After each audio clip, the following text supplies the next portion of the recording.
मैं अर्पिता सिंह आप सबका स्वागत करती हूँ। दोस्तों, आज हम शहादत की दास्तान वाली फ़िल्मों की बात करेंगे।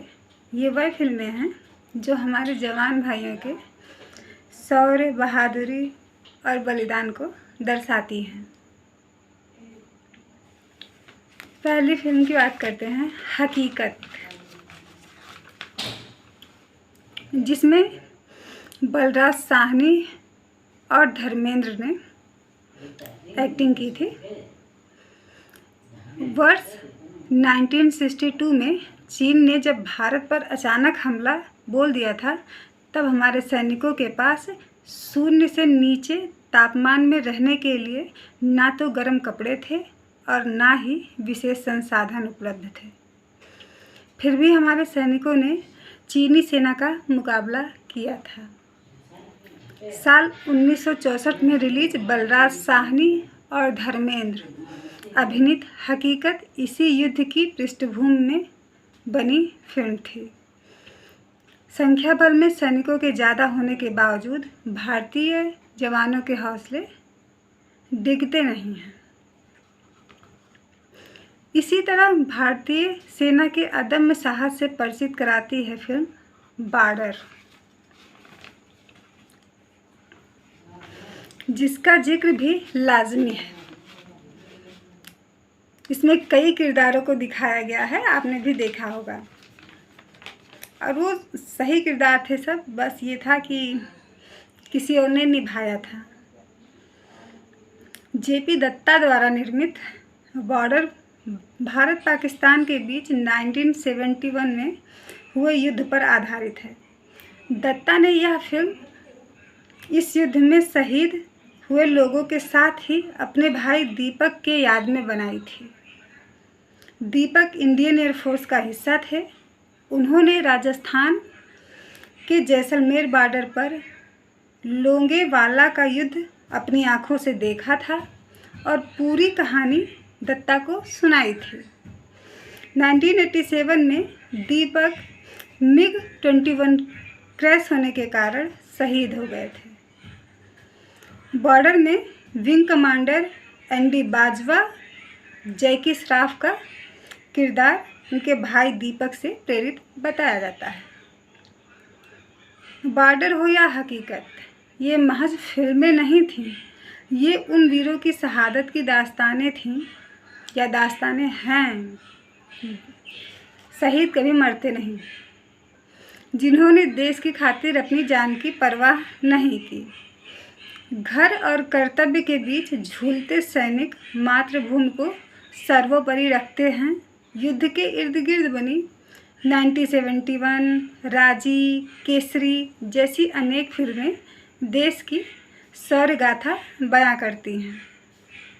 ये फिल्में जहां भावनात्मक तौर पर देशवासियों को जोड़ती हैं, वहीं कमाई भी बहुत करती हैं। बदलते हिंदुस्तान की ये कहानियाँ न सिर्फ देशभक्ति का संचार करती हैं, बल्कि देश की अनछुई गौरव गाथाओं को भी दुनिया तक पहुंचाती हैं, और हम भारतवासियों को भी। द गाजी अटैक में इतिहास के अछूते पन्ने का सजीव चित्रण किया गया है। हाल ही में डिज्नी प्लस हॉटस्टार पर रिलीज हुई film Bhuj, the pride of India, इसमें अभिनेता हैं अजय देवगन और अभिनेत्री हैं सोनाक्षी सिन्हा। 1971 युद्ध के दौरान वायुसेना के शौर्य के सामने, वायुसेना का जो शौर्य है वो सामने लाती है यह फिल्म। गुजरात के भुज में पाकिस्तानियों द्वारा क्षतिग्रस्त की गई हवाई पट्टी को रातों रात उस समय एयरफोर्स बेस कमांडर रहे स्क्वाड्रन लीडर विजय काड़े के नेतृत्व में 300 ग्रामीण महिलाओं ने मिलकर दुरुस्त किया था। कारगिल युद्ध के नायकों को समर्पित कहानियाँ भी सामने आई हैं। कारगिल मूवी भी आई थी, LOC कारगिल, और द गाजी अटैक ये जो हमारे यहाँ का हाइनेस विक्रांत है उस पे बनी थी। समुद्र के अंदर जो जंग लड़ा गया था वो उस पे बनी थी। और भुज जो है ये एयरबेस है, लेकिन ये दोनों साथ ही लगभग युद्ध हुए थे, उसी टाइम की ये बात है, जिसमें योहानस जो विक्रांत था उसे गाजा पट्टी से अलग भेज दिया जाता है, क्योंकि पहले ही इंटेलिजेंस से ये न्यूज़ आ जाती है कि उस पर खतरा है, मतलब उसको पाकिस्तानी वार उस पर कर सकते हैं, और उसकी जगह दूसरे जंगी बेड़े को भेज दिया जाता है।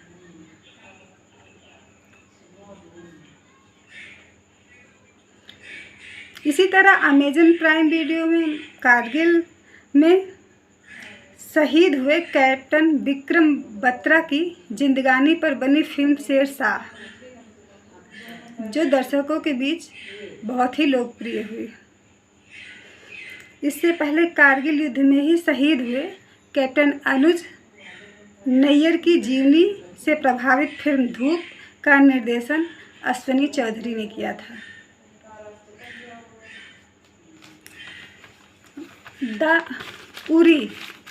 द सर्जिकल स्ट्राइक भारतीय सेना की वीरता के साथ भावनात्मक पहलू दर्शाने में वर्ष 2019 में release Uri the surgical strike का नाम भी शुमार है। 18 सितंबर 2016 को जम्मू कश्मीर के बारामूला के उरी सेना कैंप पर हुए कायराना हमले का मुंहतोड़ जवाब देने के लिए भारतीय सेना ने गुलाम कश्मीर में सर्जिकल स्ट्राइक की थी। यह फिल्म उसी घटना पर आधारित थी। इसमें अभिनेता हैं विकी कौशल, और ये फिल्म दर्शकों के बीच काफ़ी ज़्यादा लोकप्रिय भी हुई थी। और इसमें हमारे जवान जिनको कमांड कर रहे थे, हमारे राष्ट्रीय सुरक्षा सलाहकार अजीत डोभाल जी, क्योंकि वो पाकिस्तान में एज रा एजेंट काम कर चुके हैं, कई सालों तक वो वहाँ पे अपना आइडेंटिटी चेंज करके रहे हैं, और ये उन्हीं के नेतृत्व में ये सर्जिकल स्ट्राइक हुआ था। 23 मिनट का ये स्ट्राइक था। वो उनका टारगेट भी फिक्स था और टाइम भी फिक्स था कि इतने में वो वापस आ जाएंगे। ये मूवी उन सारे घटनाओं को दिखाती है। बीते साल जून में 19,000 फुट की ऊंचाई पर स्थित लद्दाख की गलवान घाटी में भारतीय सैनिकों ने चीनी सैनिकों का मुकाबला कर चीन को सख्त संदेश दिया था। इस घटना पर अजय देवगन फिल्म बनाने की घोषणा कर चुके हैं।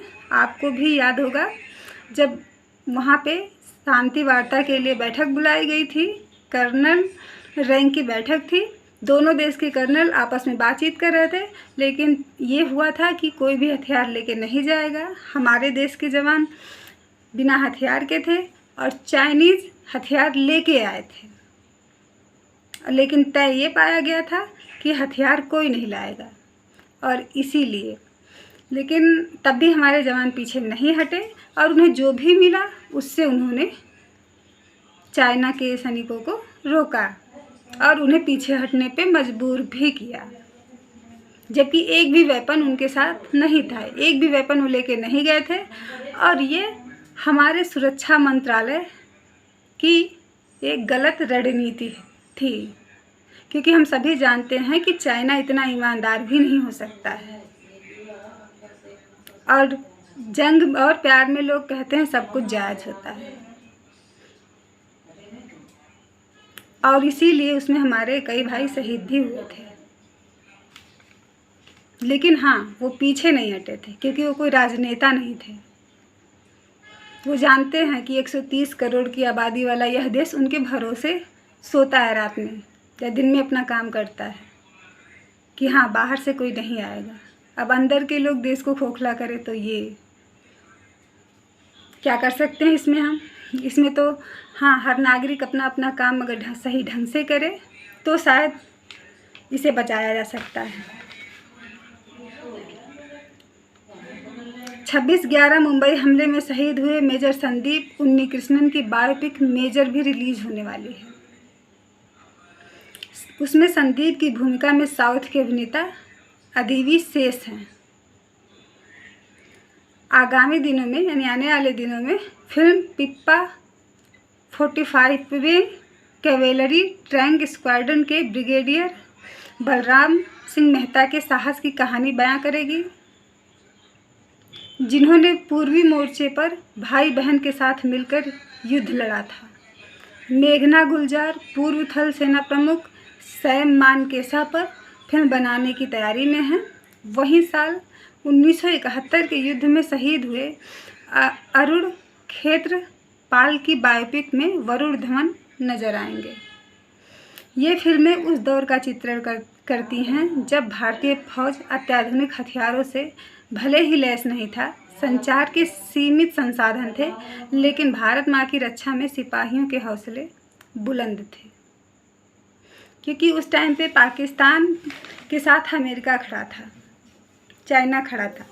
हाँ, भारत के साथ सिर्फ एक देश था, वो था रूस। हम सभी जानते हैं रूस हमारा बहुत पुराना मित्र है और रूस के बदौलत ही हमने पाकिस्तान को हराया भी था।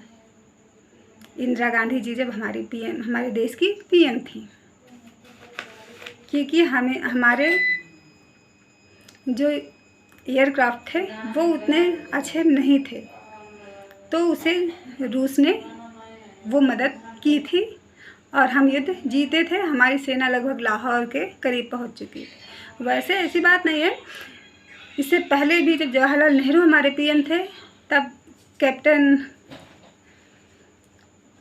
कैप्टन करियप्पा जो हैं ब्रिगेडियर बाद में बने थे, उनके नेतृत्व में भी हमारी आर्मी मुजफ्फराबाद पे कब्जा जमा चुकी थी, लेकिन पंडित जवाहरलाल नेहरू ने उन्हें वापस बुला लिया। और जबकि उन्होंने कहा था करियप्पा जी ने कि आप शांति वार्ता के लिए मत जाइए, लेकिन जवाहरलाल नेहरू नहीं माने और इसलिए संयुक्त राष्ट्र संघ ने ये डिसीजन लिया। उन्होंने ये कहा कि हाँ, सेना वापस जाए दोनों देशों की, नहीं तो आज मुजफ्फराबाद हमारे कब्जे में होता और एलओसी पे ऐसी घटनाएं नहीं होती। जो भी गलत हुआ है हमारे राजनेताओं के गलत रणनीति की वजह से हुआ है। हमारे जवान तो हमेशा ही जान देने के लिए तैयार रहे हमारे देश के लिए, और इसीलिए हम सभी नागरिकों को उनकी इज्जत करनी चाहिए और उनका सम्मान भी।